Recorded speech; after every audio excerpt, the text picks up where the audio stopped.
Mason laughed when I rolled my suitcase to the front door. Just one bag. Just me. Where do you think you're going? He said, smirking like I was telling some kind of joke. This house isn't even yours. That laugh wasn't new. He'd been making me feel small for years. But that morning, something was different. I wasn't scared anymore. I wasn't sad. I was ready. And Mason?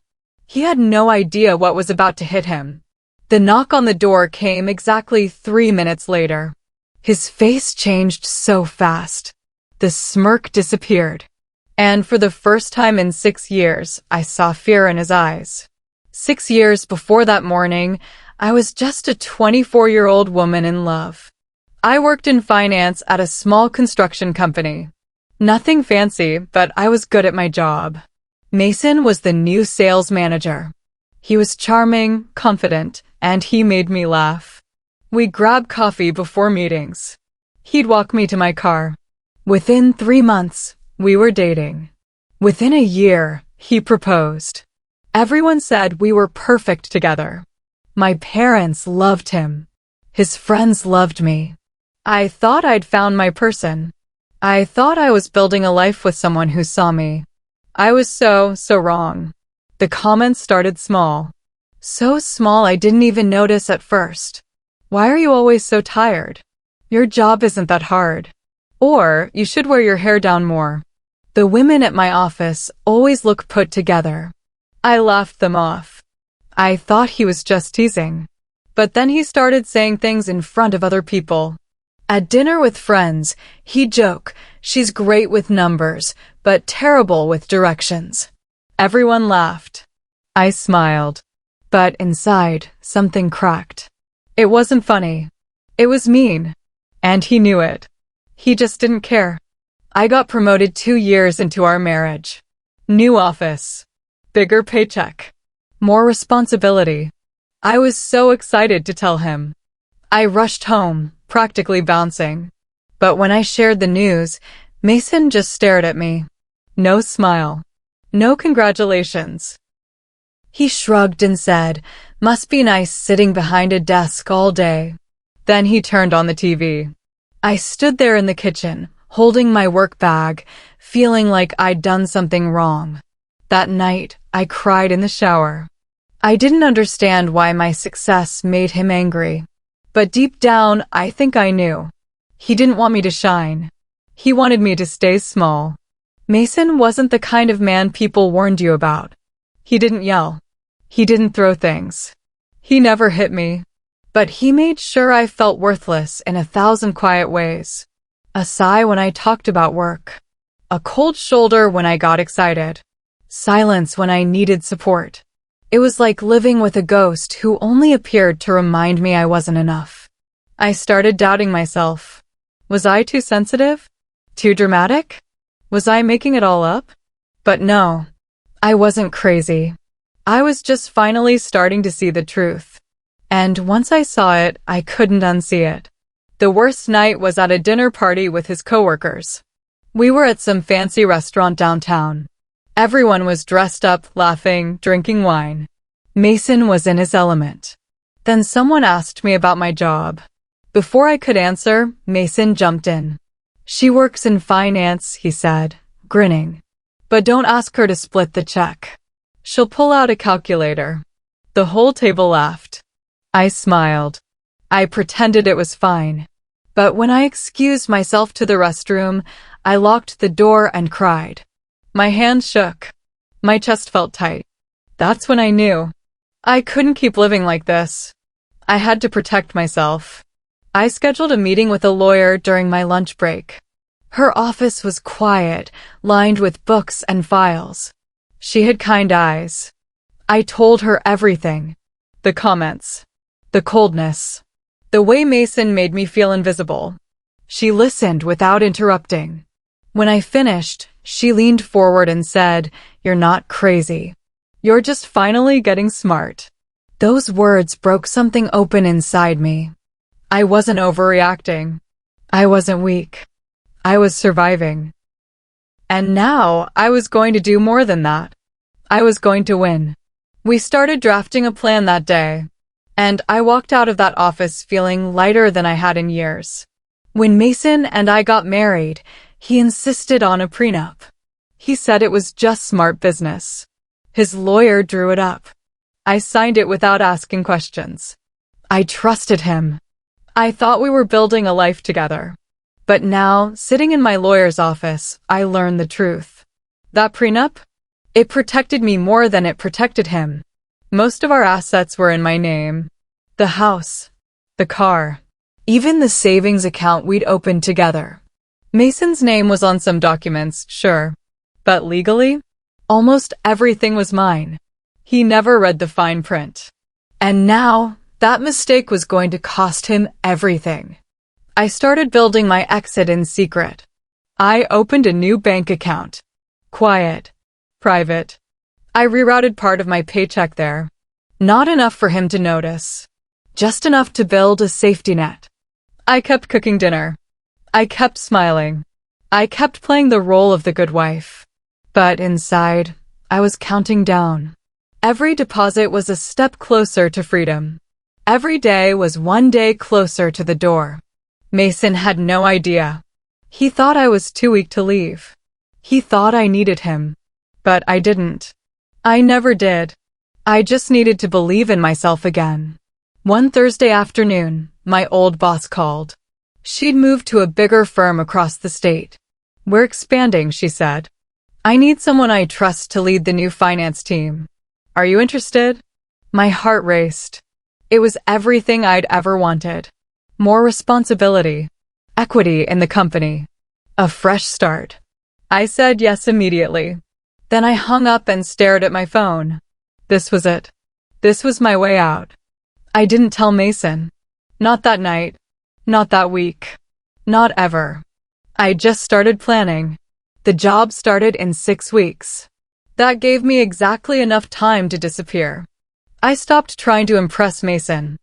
I stopped waiting for him to notice me. I stopped caring if he liked my hair or my clothes or the way I laughed. I was done performing for someone who would never applaud. Instead, I focused on myself. I went to the gym. I read books. I reconnected with old friends. I remembered who I was before him. And slowly, I started to like that person again. Mason didn't even notice the change. He was too busy being miserable. And honestly, that made it easier. If he'd been kind, leaving might have been harder. But he wasn't. So it wasn't.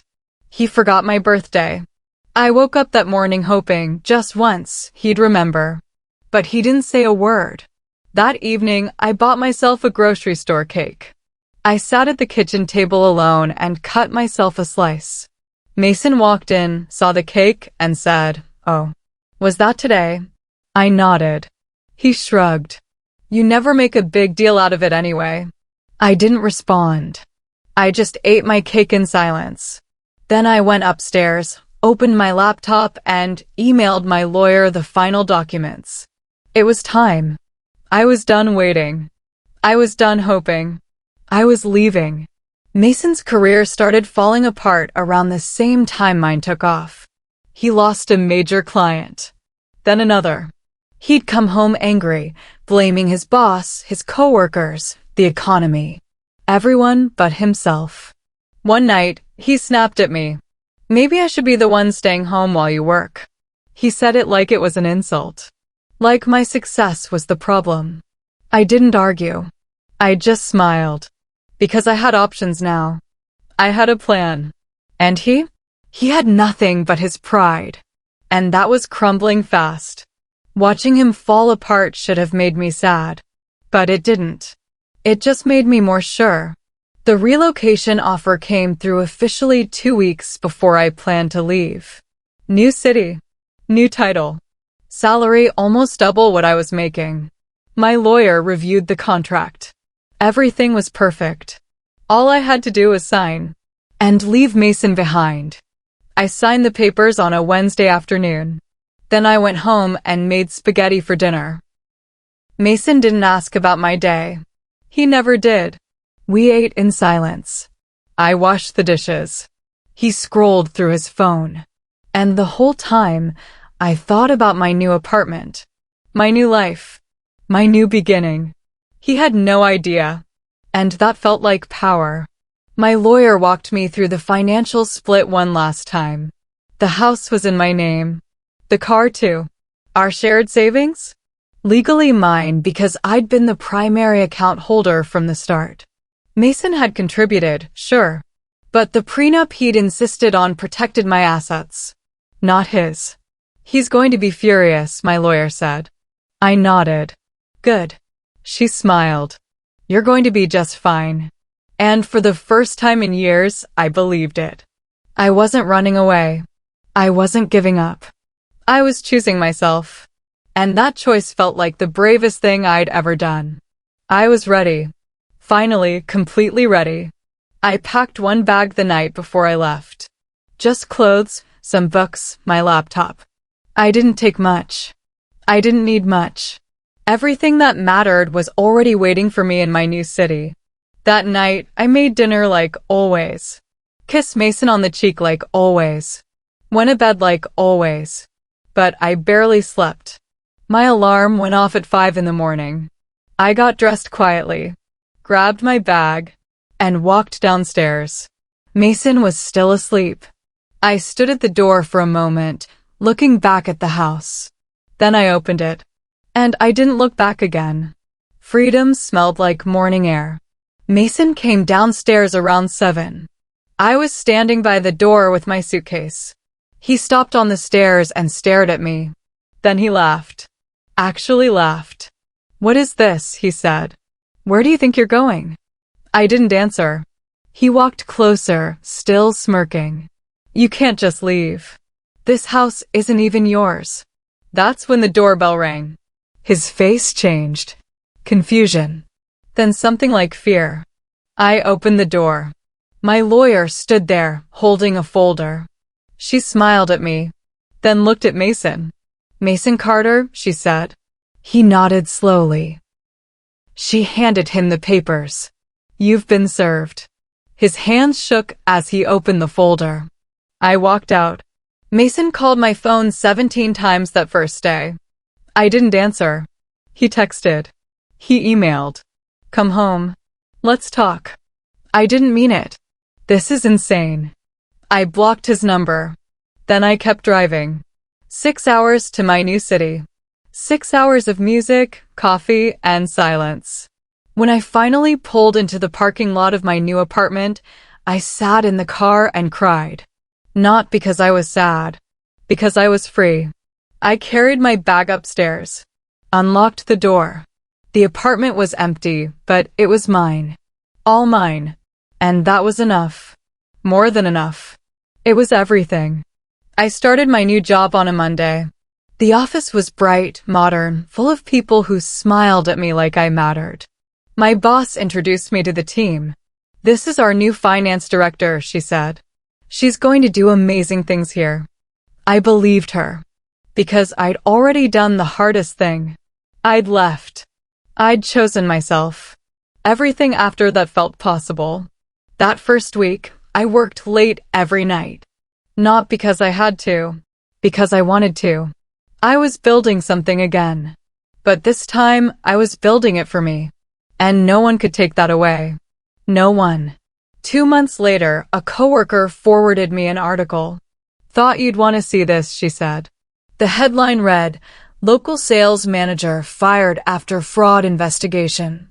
There was a photo of Mason leaving an office building, his face red and angry. I read the article twice. Apparently, he'd been cutting corners for years. Fake contracts.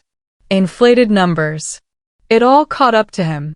He lost his job. His reputation. Everything. I closed my laptop and stared out the window. I didn't feel happy. I didn't feel sad. I just felt nothing. He wasn't my problem anymore. He was just a stranger I used to know. I saw Mason one more time. At my cousin's wedding, 6 months after I left. I almost didn't go. But my cousin begged me. So I wore my best dress and showed up. Mason was there. Thinner. Older looking. Alone. When someone asked him, "Where's your wife?" he just shook his head and walked away. I was too busy dancing with my cousin to care. Later, I gave a toast. Talked about love and strength and new beginnings. Everyone clapped. I caught Mason watching me from across the room. Our eyes met for just a second. Then I turned away. He was my past, and I was living in my future. My company hit a major milestone that fall. We'd closed the biggest deal in our history. My boss asked me to give the keynote speech at the celebration event. I stood on that stage in my power suit, looking out at 200 people. Cameras flashing. People smiling. I talked about hard work and resilience. I talked about taking risks. I didn't mention Mason once, but I thought about him. About the way he'd laughed at me. The way he'd made me feel small. And I smiled. Because he was wrong. I was never small. I was just waiting for the right moment to grow. A year after I left, I bought my own house. Nothing huge. Just a small place with a garden and big windows. I painted the walls myself. Picked out every piece of furniture. Made it exactly the way I wanted. No one to tell me the couch was ugly. No one to complain about the color of the curtains. Just me. My space. My rules. The first night I slept there, I lay in bed staring at the ceiling, listening to the silence. And I realized something. I wasn't lonely. I was at peace. There's a difference. And I'd finally learned it. This house wasn't just a house. It was proof. Proof that I'd survived. I heard through a mutual friend that Mason moved back in with his parents. He couldn't afford rent after losing his job. The prenup meant he couldn't touch any of our shared assets. He tried to fight it. Hired a lawyer. But there was nothing to fight. Everything was mine. Legally. Clearly. He'd insisted on that prenup to protect himself. And instead, it destroyed him. Sometimes I wondered if he regretted it. If he lay awake at night thinking about the way he treated me. But mostly, I didn't think about him at all. I was too busy living. And that felt like the best revenge I could ever have. 2 years later, I sat in my living room with a glass of wine, thinking about that morning. The suitcase. The laugh. The door. Mason thought I was running away. He thought I was weak. He thought I needed him to survive. But I didn't run. I walked. Toward something better. Toward myself. I'd rebuilt my life from one bag. One choice. One moment of courage. And now I had everything I'd ever wanted. A career I loved. A home that was mine. Peace. Freedom. Happiness. Mason's laugh still echoed sometimes, late at night.